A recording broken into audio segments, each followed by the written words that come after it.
Prince Andrei Bolkonsky, with a spirit full of ambition, was staring at the war maps. In his mind, he nurtured the dream of glory and honor that he would attain on the battlefield of Austerlitz. He was searching for his own Toulon, a moment that would change history and make his name immortal.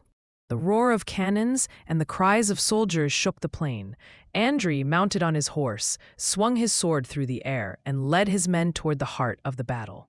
For a moment, he felt with all his being the thrill and glory he had been seeking. But suddenly, a burning pain pierced his chest and he fell from his horse to the ground.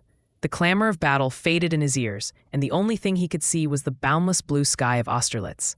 White clouds drifted gently across that azure expanse, and everything earthly seemed small and insignificant. Napoleon, his hero, stood over him. Yet against that boundless sky, the emperor, with all his grandeur, appeared small and insignificant.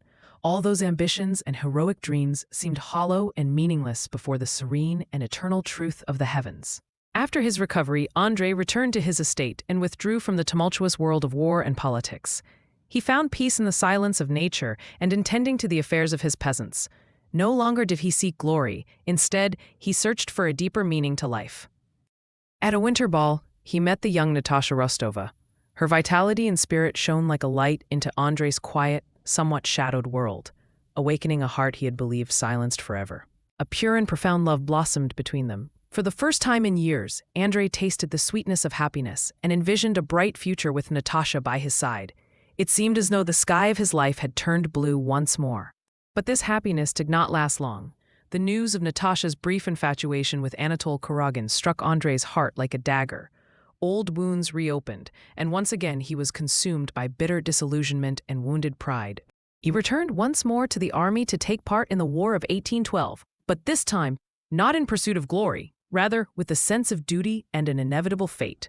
War no longer held any splendor for him. It was only an endless tragedy in which he had to play his part.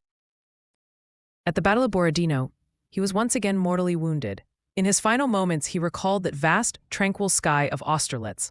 In that eternal silence, he forgave everyone, Natasha, Anatol, and even himself. At last, he found the peace he had sought all his life.